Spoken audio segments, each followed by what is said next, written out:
There's a pretty one, Ulysses.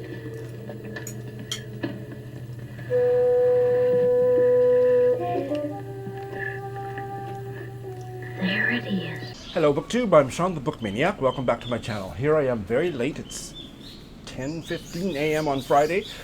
I have a very literary reason for starting my Friday read so late, so stay tuned for that. So because I'm so late, I thought, oh my god, I'm not going to find a area of any park that isn't going to be noisy, and I think I've lucked out. This park is not so bad, but the lighting is not my friend, and I've already moved once in this little gazebo thing that's always so dirty, and the benches are, there's more sand on the benches than there is on the ground. Here is the dirty gazebo. That sign probably says, don't sit here because of the pandemic. See how dirty the bench is? Might as well show you the...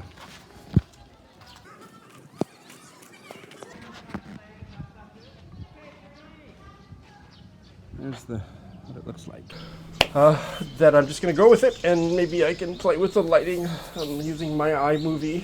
I don't know. Anyway, I've had a great reading week, and I have also had the kind of week that gave me the chance to teach some of my students the phrase, a message from the universe, and they had never heard of that phrase, so I explained my story and used that to illustrate what a message from the universe was. So the message I received from this silly story, which I'll try to condense, is that it's time to let go of routine and embrace the new. One story is about wine, and it has two parts, so I'm going to try to make it much shorter. Those of you that have been following me for more than a year know that I had a favorite type of wine that I could only buy at the most expensive supermarket near my old house. And even after I moved out of that area, I'm only a 20 or 30 minute walk from that area, but even after I moved away, I would still go over every week and buy my however many bottles of wine I drink in a week. And to give you a clue without giving the number away, it was a heavy bag to carry. And that just became a pain. Plus, I have vlogged this in days past, that if I went to a certain cash register in that expensive supermarket, I could get it for $10 a bottle, but if I went to any other cash register in the same supermarket, I could get it was $16 a bottle. And with the amount of wine I drink, that makes a big difference. I mean, I could buy an extra book a week if I could get the $10 a bottle mysterious discount. After more than a year, that discount disappeared. So I stopped because it was too expensive and because it was such a pain to go all the way there and come back on the bus and carrying these bottles of wine every week. I found another type of wine that I liked, not as well as that, but was cheaper, I think $12 a bottle, something like that, that I could buy a box every month on the internet, on Rakuten, which is a famous Japanese online shopping thing that is now going abroad, so some of you may have heard of it. And I could get a box of all the wine I needed for the month delivered once a month. So much more convenient. And I got used to the wine and it was fine. So, okay, there's the background. So, no more details about this, but in the past week, I have found out both of those brands are no longer available to me. Both of them! I am such a creature of habit that I now don't know what to drink. I know some of you are probably saying, well, there's one good solution to this problem, Sean the Book Maniac, and that isn't an option. So I am in the market for not a new husband, but a new type of wine, a new brand of wine that's affordable and that I can get delivered once a month to my house. So stay tuned for that. In the meantime, probably this month I'll just be sampling a bottle here and sampling a bottle there and see how it goes. The other part of the story is that the same thing kind of happened when I went to my old stomping grounds, my old train station, Sasuzuka.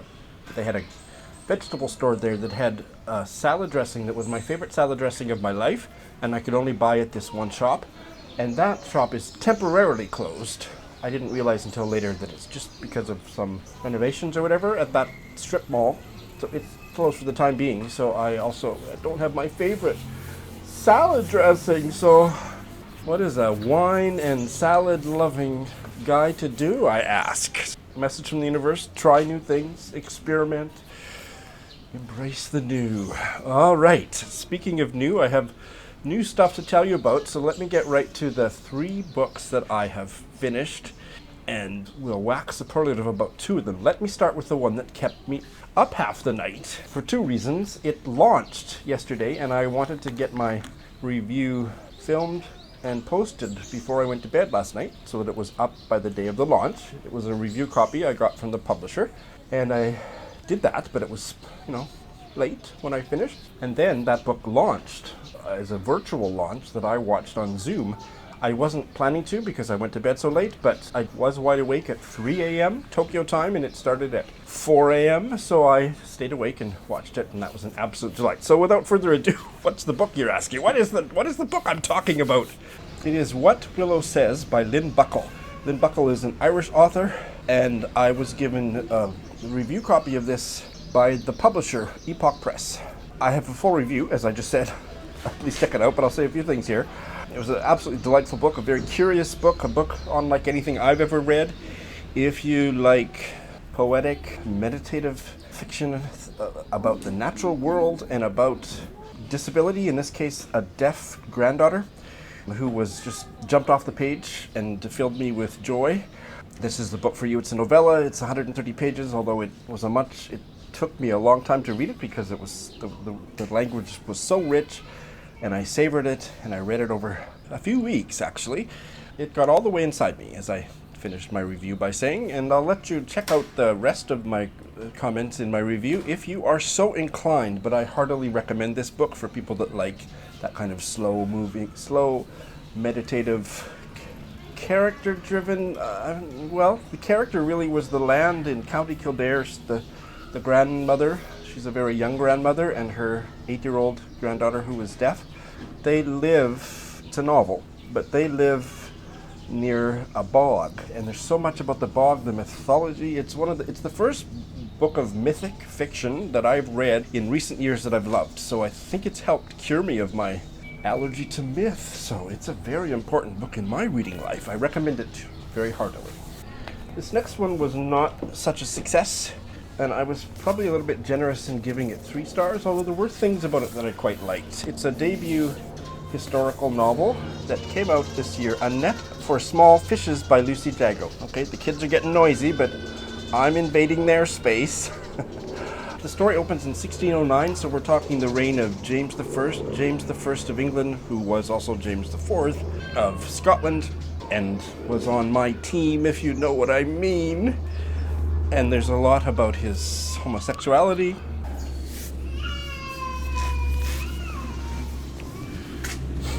Whatever she's crying about, it wasn't me, but Lucy Jago is a historian. She has written popular historical nonfiction that sounds pretty interesting. I think she's written a book about the Northern Lights, which does sound interesting. This is her first novel, and it shows. It's the kind of novel that you would expect a first work of fiction by a historian. It's really good on the period detail, and she creates vivid scenes, and I was fascinated, and this story kept sending me to Google to look this up and learn more about this and that and the other thing. And I really enjoyed that, and that's why I gave it 3 stars. As a novel, it was probably less than a 3-star read. Part of the problem for me was that I didn't know the historical incident that it is rendering as a fictional tale, and that is the Overbury plot. I think I'm going to tell you because either you know or you don't. I did end up Googling it more and more as I was reading. It's not mentioned on the back cover or whatever, the inside flap. There is a list of characters and who they are, but it doesn't give the story away. But basically, there was a poet, Thomas Overbury, at the court, and he was best friends with the Scottish boyfriend of the king. The king was married, but he had this, nobody knows for sure whether they did anything other than share a bed. I don't know. Then this Scottish boyfriend, I think his name was Robert Carr, he had so many names and titles and stuff. Yes, Sir Robert Carr. He started having an affair with a young, unhappily married woman, Frances Howard, the Countess of Essex. This story is told from start to finish through the middle-class friend of this countess, Anne Turner. And basically, to make a long story short, and it's a spoiler, but I mean, it's history, people. Anne Turner conspires with Frances Howard, the Countess of Essex, to murder Thomas Overbury, which, for reasons that weren't made all that clear, cleared the way for her to get her divorce, the Countess, and marry Sir Robert Carr. And it's all threaded through all of the court intrigues and who's in and who's out at court. I thought the portrayal of the king and queen was probably my favorite part of the novel. And like I say, there's a lot about the period that's really described in a vivid way. But it was a huge mistake to narrate it through the middle-class woman's, because she was not there for any of the central events, or Lucy Jago would put her there in the ways that just stretched credulity, because she was not of the same class, and also her perspective on everything was very limited, and all I really ever understood about her was that she was a conniver and a schemer, and I didn't find anything else that she told me about herself in her first-person narrative, that she loved her kids. Some of them were illegitimate, some of them were from her husband who died early in the novel. All I really believed about her was that she was not such a nice person, and Lucy Jago really attempted to make a well-rounded portrait of her, and it didn't work. So the story she's telling, she didn't have the best perspective on, this Anne Turner, and she didn't give a rich enough portrait of any of the other characters that they came alive enough for me, and even her own character just didn't work. So it was pretty much of a failure as a novel, but I did enjoy the historical detail, and I think there's enough here that I liked that I would be interested to see what Lucy Jago does next, but Hilary Mantel, she ain't.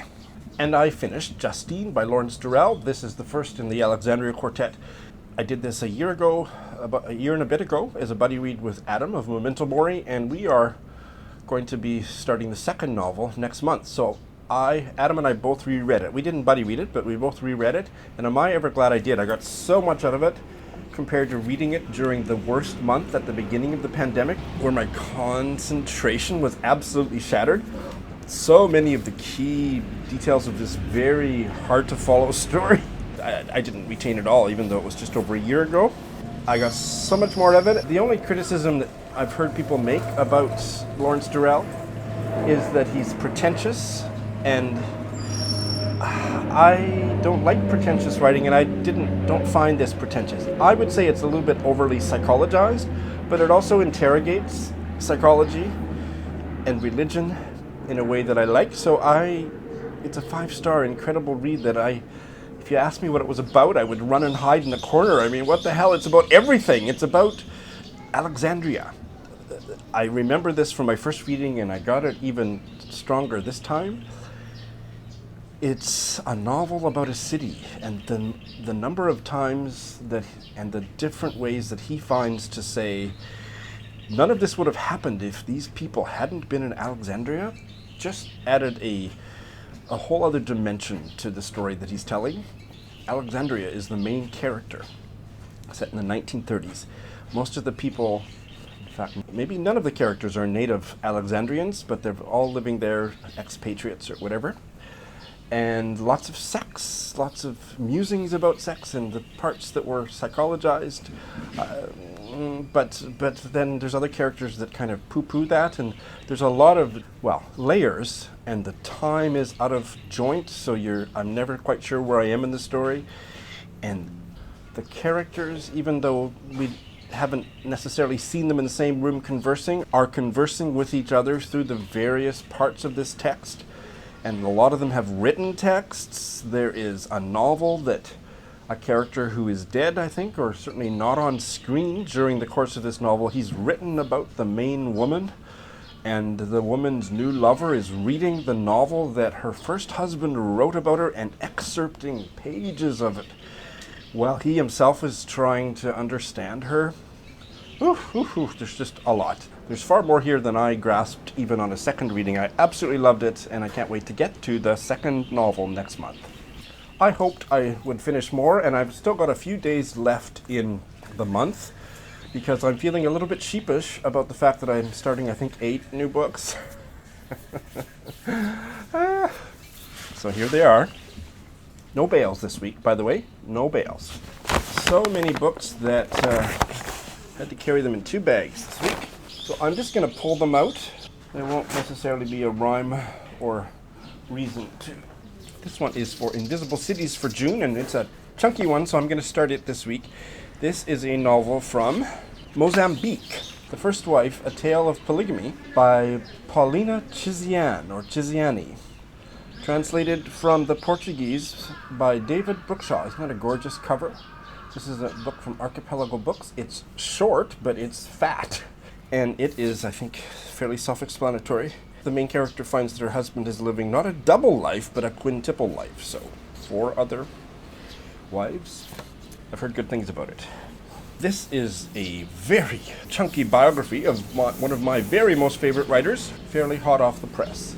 The Adventures of Miss Barbara Pym by Paula Byrne. Look at that. I think it's, without footnotes, it's about 600 pages.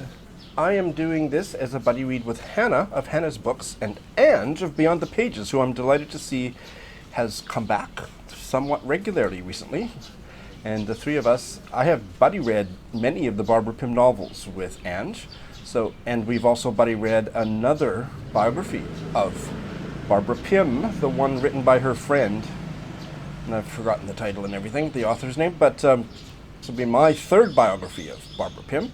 And I've heard mostly really positive stuff, one particularly negative review, so I don't know. I might be a little fussy about it because I've read 2 other biographies. Barbara Pym was one of the most unphotogenic people of the 20th century, and that's quite a lovely picture of her when she was young. Quite a few of these are on my Pride Month TBR, including this Chinese novel, Moo Cow, In the Face of Death We Are Equal, translated from the Chinese by Scott E. Myers. One of those beautiful Seagull Press books, and because I talk about these in quite a lot of detail in my Pride TBR, which I'll link in the show notes, I'm just going to sort of hold it up and say I'm starting it and not take any more time in this Friday Reads. I had planned to read this even before I realized that it would coincide with Pride Month, so it's a gay novel, The Recent East by Thomas Grattan. Well, these kids aren't crying, but they're chirpy and noisy, and I chose my blouse this morning to match this one. Mixed reviews for this one, but it's literary or it's too literary, so we'll see which side I come down on. Oh, I wish I could turn the camera around without getting arrested, but there is a class, it looks like a preschool class or a daycare class of beautiful little kids walking through the park, holding hands, 2 by 2. But you can't see them, you can only hear them.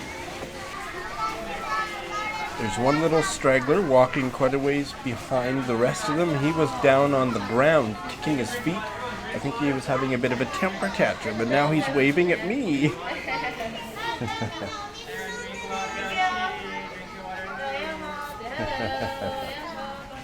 I cheered him up, apparently. Looking forward to giving it a try. Also for Pride Month, this middle grade novel by and about a non-binary writer from Canada, The Fabulous Zed Watson, by Basil Sylvester and their father, Kevin Sylvester. Kevin Sylvester, the father, has written a lot of children's novels and done some radio broadcasting and stuff, and this is the first novel he has written with Basil. This is an anthology of gay male short stories, Speak My Language, and other stories, edited by somebody I've never heard of, Torsten Højer. This is a buddy read. It's going to be a months-long buddy read with Ollie Bliss. Because I want to finish it up this year, we're going to do 2 stories a week, starting this coming week. That is quite a striking cover, don't you think? And this is the 2nd volume, the 2nd novel in the Alexandria Quartet, Balthazar by Lawrence Durrell. And if you know anything about the story, the handprint is pretty important. Adam has already warned me or told me that there isn't further developments in the story, but just different perspectives on the same story from the first book, from different characters, focusing on different characters, just making everything deeper and more polyphonic. And this is a story about a lesbian, but I didn't know until I watched Britta's Pride TBR video that the author is not a lesbian. And I'm assuming Britta was telling the truth because she always does, but because I don't do that kind of research before I dive into a book. Lesbian protagonist driving across America to attend her twin sister's wedding. And apparently the lesbian protagonist is not that likable. And Britta and I are both reading it, although we're not buddy reading it. We're buddy reading other stuff. Published in the 60s, I think. 1962. So that is what I've got on my plate. You think it's enough? I think so. I hope that you too are being bibliographically promiscuous. Thanks for watching.